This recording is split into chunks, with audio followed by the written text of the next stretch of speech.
Hi there! Have you ever wanted to paint clouds with watercolors and found them frustrating or that they turned out cartoony? I'm Brett, and here on my channel, Brett Blumenthal Studio, I provide tutorials on everything you want to learn about watercolors. So if you're eager for a stress-free approach to painting with watercolors, please go ahead and subscribe to my channel. Today I'm sharing 3 very simple ways to create clouds with watercolors. Clouds can come in all shapes and sizes, but to keep them looking realistic and soft, there are a few things you can do to avoid a cartoony look. So let's get started. Alright, so today I'm going to show you 3 different ways to create clouds. The first way is using a wet on wet method. So I'm going to create a nice wet surface here on the left hand side, and I want to make sure my brush is completely clean with clean water, and we're just going to wet this surface so that it's nice and shiny but not overly wet with puddles. So you're going to keep doing this until you know that the water has been absorbed into the paper and that it's nice and wet. And if there's a little extra water, you can just blot it off on the paper towel here and make sure that it's nice and even across all edges, because sometimes the edges will get drier faster. So I'm just going to actually wet this edge a little bit more. And then you're going to take, I'm using cobalt blue here, and you're going to take a nice bit of that, and you're going to place the blue in places you want the sky, and you're going to leave white space. You're going to preserve your whites where you want clouds.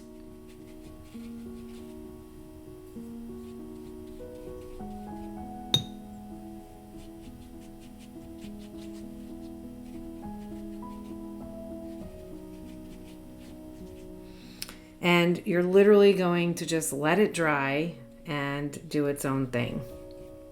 And what's nice about this is there's a bit of unpredictability to it, and you should get a nice natural looking effect of clouds. The second way I'm going to show you to create clouds is by using a flat wash.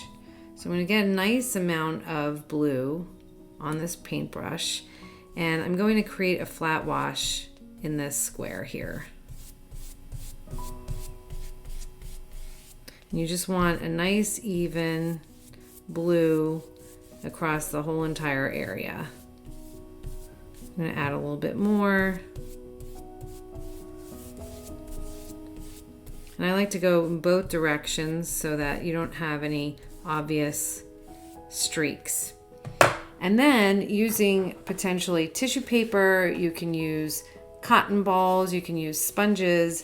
I'm going to dab out some of the white. And I try to do it so that it's a little bunch, nothing too severe. And I try to make the tops a little bit more pronounced than the bottoms, because when you look at the sky, it's the tops of the clouds that are more distinct. The bottoms tend to kind of fade away. So this is called the blotting method, and it's kind of my favorite. So you can get some really nice clouds here. I'm going to just blot slightly in here so you can see that maybe this cloud is fading into the bottom cloud. But you get a nice texture and a nice line of the cloud on the top with using this method.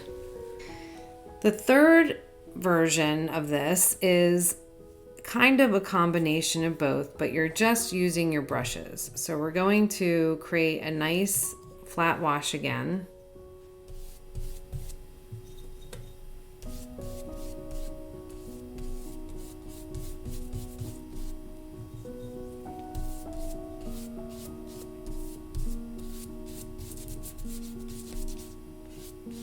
You gotta be careful. If your brush isn't wet enough, it might leave a mark of dark paint there.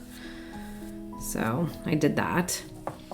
I'm not as big of a fan of this method, but I use a small You can either use a brush or paper towels, but I'm trying to show you different ways of doing it. And I just kind of scoop out some of the blue.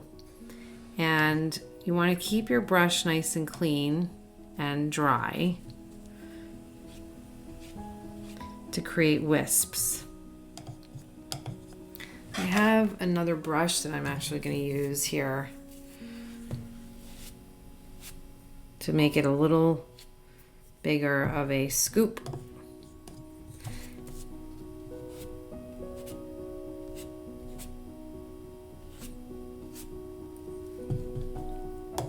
And these make a little bit more of your wispy clouds as compared to your fluffy clouds.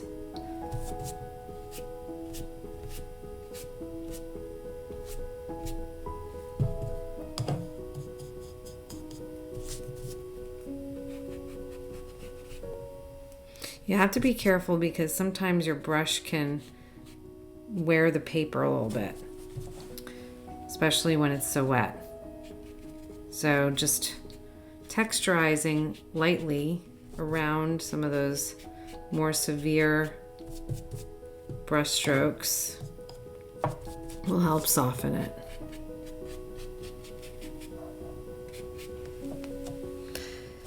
So those are 3 ways of getting clouds. You can do the wet on wet method, the pickup method or blotting method, and then the brush technique. I hope that these 3 cloud techniques were helpful. As always, thanks for watching, and if you like this video, please hit the like button and subscribe to my channel. If you're just starting out and would like to know what supplies to purchase, go ahead and download my free watercolor supply guide. Until next time, keep calm and watercolor on.